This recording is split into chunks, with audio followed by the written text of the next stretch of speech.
Test this out right quick on Yall. Now keep in mind that I'm an artist and I'm sensitive about my shit.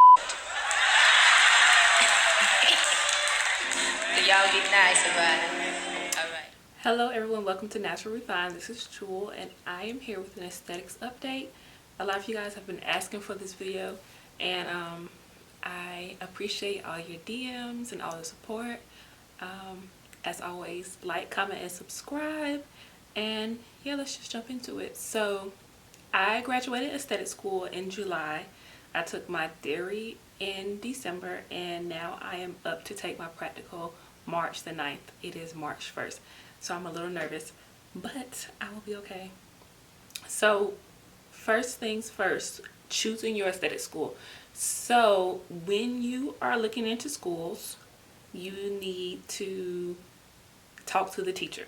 So one thing I wish I would have done is printed out my aesthetics state scope of practice. So your scope of practice tells you everything that you are, well, your license will allow you to do.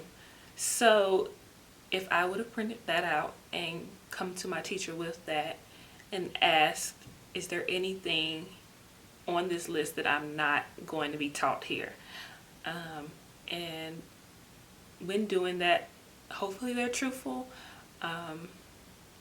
So for example, here in DC, your basic license allows you to do full body waxing. If I would have printed out my scope of practice and asked my teacher, I would have known that at that school I was not going to be taught Brazilians or backs. If I would have known that, I probably would have chosen another school because now I have to invest in more training. Now, don't get me wrong, continuing education is always encouraged. It's very good so that you can be the best at what you do. But I wish I would have had just that as the basic and not have to spend my own money to learn the craft.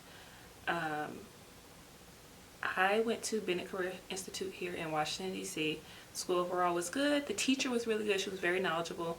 She taught towards the test. And that can be a plus and a negative. A negative for the reasons why I just said. We didn't learn certain skills that I feel like are needed to jump out here and start.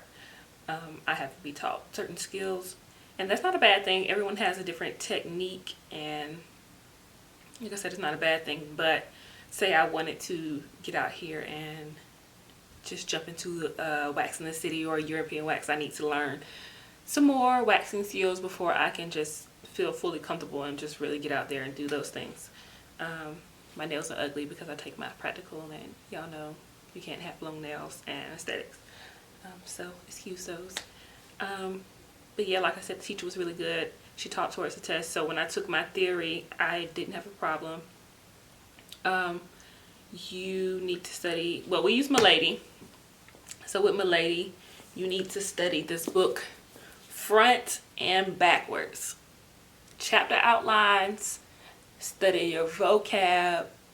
I can say one technique that I use is to study each chapter as we go and go over the previous chapter that we did, so that when it was time for me to study for my theory, different things, like nothing was new to me when it was time for me to study for my theory. So just keep going over it, keep reading and rereading the book, and I think you'll be fine.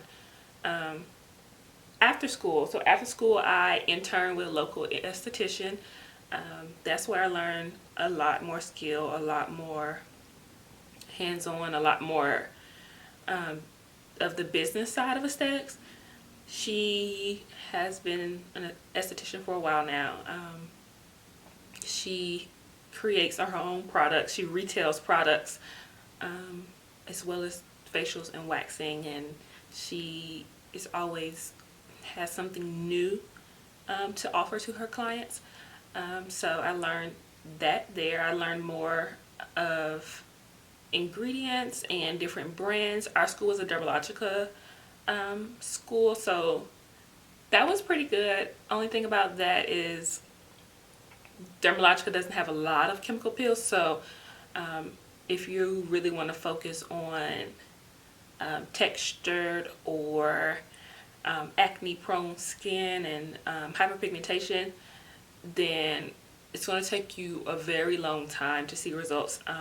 I think in school we did Dermalogica's highest chemical peel on me a couple of times, and nothing happened. There was no progression in my hyperpigmentation. There was no improvement. So she used different brands like Skin Script and PCA, and yeah, she used those to do her chemical peels, and there I learned a lot more how to apply, how to neutralize, and all that. But she was located in Maryland, so Maryland has a different scope of practice. Also be aware that you might not learn all the different modalities and techniques and different skin care devices while in school. While I interned, I learned most of those, so I didn't learn how to dermaplane, but that is on my list to learn.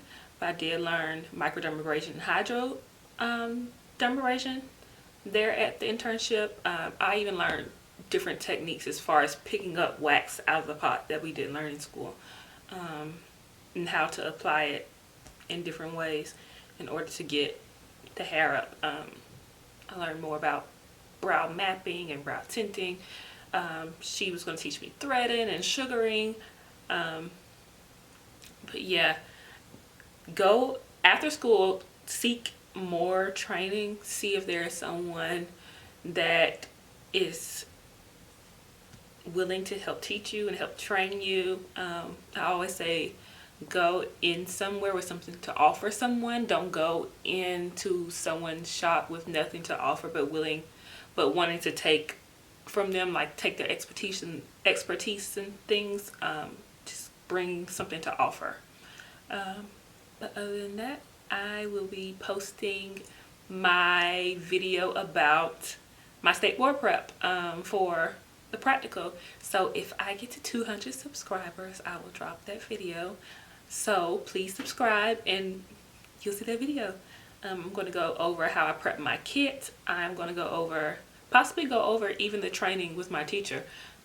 So like, subscribe, comment, and as always, I hope to see you back. See you later.